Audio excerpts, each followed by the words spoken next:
সকল নবী রাসূল দুনিয়ার জমিনে এসেছেন ইসলামকে প্রতিষ্ঠা করার জন্য। ওনারা জিহাদ করেছেন আপন উম্মত নিয়ে, কোন ফেরেশতা নিয়ে। কারণ ফেরেশতার কাজ যুদ্ধ করা, কিন্তু বদরের প্রান্তে অনেক বড় ঘটনা। শানে মুস্তাফা বলতে লাগলাম, বদরের প্রান্তে আকা রহমতুল লিল আলামিন গভীর রাত্রে সিজদায় পড়ে গেলেন, দু চোখের পানি বেয়ে বেয়ে পড়ছে। মাওলা ডাক দিলেন, হাবিব আমার কাঁদছেন, যে কাঁদবো না তো কি করবো, ফরিয়াদ বলেন না। আমরা 313, আমরা কতজন? 300। অস্ত্রও নাই, গোড়াও খাবারও নাই। কেউ 3 দিন উপোস, কেউ 2 দিন উপোস। পানি আছে, খেজুর নাই, খেজুর আছে, পানি। ওইদিকে 1000 কাফের, আবু জাহেলও আছে, আবু লাহাবও আছে, উতবাও আছে, সাইবাও আছে, অস্ত্রও আছে, গোড়াও আছে, শক্তিও আছে, খাবারও আছে। সর্বদিক থেকে তারা শক্তিময়, আর সর্বদিক থেকে আমরা দুর্বল। আমরা তো মাওলা ফরিয়াদ একটাই, যদি আজকে দুর্বলরা হেরে যায়, এই জমিনে তোমার নাম নেওয়ার আর কেউ থাকবে? আজকে যদি দুর্বলগুলো জিতে যায়, তোমার জমিনে তোমার নাম নেওয়ার অনেক উম্মত থেকে যাবে। মাওলা ফয়সালা তোমার, ফয়সালা কার? তুমি যদি চাও মাওলার নাম মুছে যাক, তাহলে আমাদেরকে হারায়া দিও। আর যদি তুমি চাও মাওলার নাম গ্রামগঞ্জ শহর নগরে গর্জে উঠুক, তাহলে আমাদেরকে জিতায়া দিও। তো নবীর কি চান? আমি এমন বিজয় চাই, ইতিহাস বদর বললে একবার গর্জে উঠবে। বদর বললে একবার। আল্লাহ ডাক দিলেন, জিবরিল কখনো যুদ্ধ করেছো? মাওলা আমাদেরকে তো যুদ্ধের জন্য বানাও নাই, তরবারি তো আমাদেরকে দাও নাই, যুদ্ধ কিভাবে করবো? আমার হাবিব যদি চোখের পানি যখন ছেড়ে দিয়েছে, জিবরিলের কাজ যুদ্ধ করা নয়, কিন্তু আজ মুস্তাফার গোলামিয়তে জিবরিলকেও যুদ্ধ করতে হবে। 5000 ফেরেশতা জমিনে নামিয়ে দিয়েছেন শুধু মাহবুব নবীকে খুশি করার জন্য। একজন ফেরেশতা যথেষ্ট না 1000কে মারার জন্য? একজন যথেষ্ট কিনা? একজন জিবরিল যদি বলে আমি 1000 কেন, কোটিকে একসাথে শেষ করে দিব, এটা জিবরিলের পক্ষে সম্ভব না অসম্ভব?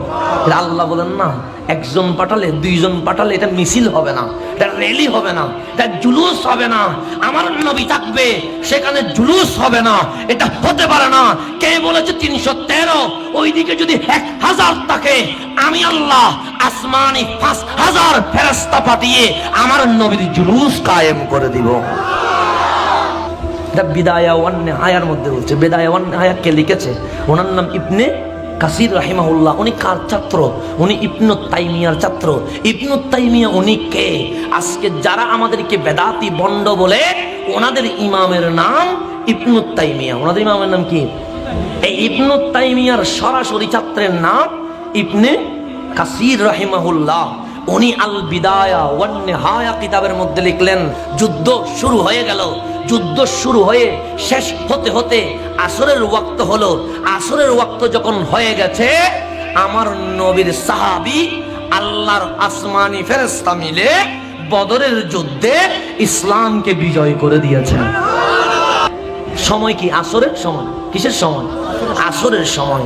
আমার নবী ডাক দিয়ে বলল, আমার সাহাবী তোমরা খুশি না বেজার? সবাই বলল, নবী গো, এর চেয়ে বড় খুশি আর হওয়া যায়? কোথায় 3 দিন 4 দিন খাই নাই আমরা, উপসে ক্লান্ত গরিব, নাই কোনো অস্ত্র, 1000 সৈন্যবাহিনীকে অপদস্থ করে দিয়েছি, এর চেয়ে বড় খুশি আর হতে পারে? তো সাহাবী আমার, নামাজের সময় হয়ে গেছে, যেই মাওলা আমাদেরকে বিজয় দিয়েছে, চলো সেই মাওলার দরবারে আমরা নামাজ আদায় করে একটু সিজদা দিয়ে দিই। আমার নবী আসরের নামাজ শুরু করলেন, আল্লাহু আকবার বলে ইমামতি শুরু করে দিলেন। জিবরিল আমিনের কাজ শেষ, 5000 ফেরেশতার কাজ শেষ। কারণ ইসলাম কি হয়ে গেছে? বিজয় হয়ে গেছে। আল্লাহ পাঠিয়েছেন কেন? যুদ্ধ করার জন্য, আর কিছুর জন্য নয়। জিবরিল ডাক দিয়ে বলে, ও আমার আসমানি ফেরেশতা, আমি মালাইকাদের সরদার, আমাদের কাজ যেটা ছিল, ডিউটি যেটা ছিল, কাফেরদেরকে অপদস্থ করা, কাফেরদেরকে পরাজয় করা, সেটা আমরা করেছি। আমাদের কাজ শেষ। দয়াল নবী নামাজের ইমামতি শুরু করে দিয়েছে। এখন তো আর নবীকে বলতে পারবো না, কারণ নামাজের ভেতরে কি কথা বলতে পারবে? তো জিবরিল বলে আর কথা বলার দরকার কি, আর বিদায় নেওয়ার বা দরকার কি? আমাদের যেটা ডিউটি, আল্লাহ বলেছে যুদ্ধ করে বিজয় নিয়ে আসো। আমরা বিজয় নিয়ে আসলাম। দয়াল নবী যেহেতু নামাজ পড়ছে, পরে যখন ওহী নিয়ে আসবো তখন বাকি কথা বলবো। চলো আমরা সবাই আসমানের দিকে রওনা হয়ে যায়। জিবরিল আমিন ঘোড়ার উপর উঠে, সেই বুরাকের উপর উঠে 5000 ফেরেশতাকে নিয়ে আসমানের দিকে রওনা হলেন। প্রথম আসমানে যখন উঠলেন, ডাক দিলেন, আসমানের দরজা খুলে দাও। উপর থেকে ডাক আসছে, মান, কে? বলে আমি রাইসুল মালাইকা রুহুল আমিন জিবরাইল। আসমানের দরজা খোলা হবে, খোলা হবে। কেন? আমি তো সিদরাতুল মুনতাহায় থাকি। আসমানের দরজা যদি না খোলা হয় আমি উঠবো কেমনে? যে তুমি এসেছো কার অনুমতি নিয়ে? অনুমতি তো নিতে পারি নাই। সে কেন? আমার নবী নামাজ পড়ছে।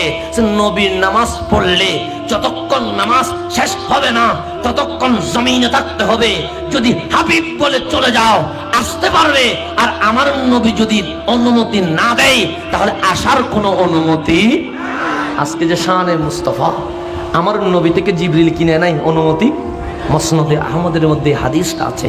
ইবনে কাসির রাহিমাহুল্লাহ বিদায়া ওয়ান নিহায়ার মধ্যে মুসনাদে আহমদের রেফারেন্স দিয়ে বলছে, আমার নবী নামাজে জিবরিল আমিন অনুমতি নিতে পারে নাই, উপরে উঠে গেলেন। আসমানের দরজা খোলা হয় না তো কি করব?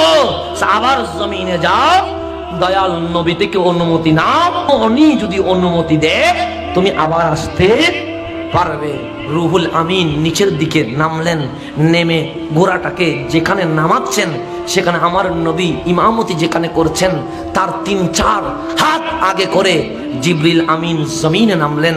দয়াল নবীর দিকে তাকিয়ে একটু হাসি দিয়ে বললেন, নবী রে, আপনার অনুমতি ছাড়া উপরে উঠতে চেয়েছিলাম, কিন্তু আরশওয়ালা খুদা আমাকে উঠতে দেয় না। একটু হাসি দিয়েছে। আমার নবীও জিবরিলের দিকে তাকিয়ে নামাজের ভেতরে একটু মুস্কি হাসি দিয়েছে। আমার নবী কি হাসি দিয়েছে? আচ্ছা, আমাদের খতিব হুজুর নামাজ পড়াচ্ছে, কোন দিকে নামাজ পড়াচ্ছে? কাবার দিকে। কোন দিকে? কাবার দিকে। তো মসজিদে ইমাম আগে না মুসল্লি আগে? ইমাম আগে। ইমাম যদি সামনে হাসে মুক্তাদি কি দেখবে? দেখবে না। দেখবে কখনো? ইমাম কোথায়? সামনে। মুক্তাদি কোথায়? পিছনে। তাহলে মুক্তাদি কি দেখবে ইমাম কি করছে? তাহলে হাসলেও দেখি না, কাঁদলেও, যদি আওয়াজ করে কাঁদে তখন বুঝবো কাঁদে, কিন্তু যদি আস্তে আস্তে কাঁদে বুঝবো? বুঝবো না। কিন্তু আমার নবী আসরের নামাজ শেষ করে সালাম যখন ফিরাইলেন, সিদ্দিক আকবর সহ আমার নবীর সাহাবায়ে কেরাম আরজ করলেন, নবী গো, আপনি তো নামাজের মধ্যে হাসি দিয়েছেন, কেন হাসলেন একটু আমাদেরকে বলেন না। তাহলে সাহাবীগুলো কি করছিল? সাহাবী তো পিছনে, নবী কোথায়? সামনে। তো নবী যে হাসছে সাহাবী দেখলো কেমনে? সাহাবী দেখলো এমন করে। সাহাবীরা যদিও বা পিছনে, তারা চেহারা এগায়া দিয়া নবীর চেহারা দেখতে লাগলো।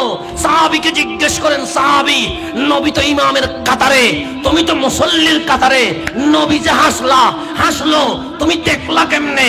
সাহাবী উত্তর দিবে, ওটা কাবা, ওটাকে সামনে নিলে নামাজ হয়। আমার মনে মুস্তাফা কাবারও কাবা, ওটাকে সামনে নিলে ঈমান হয়।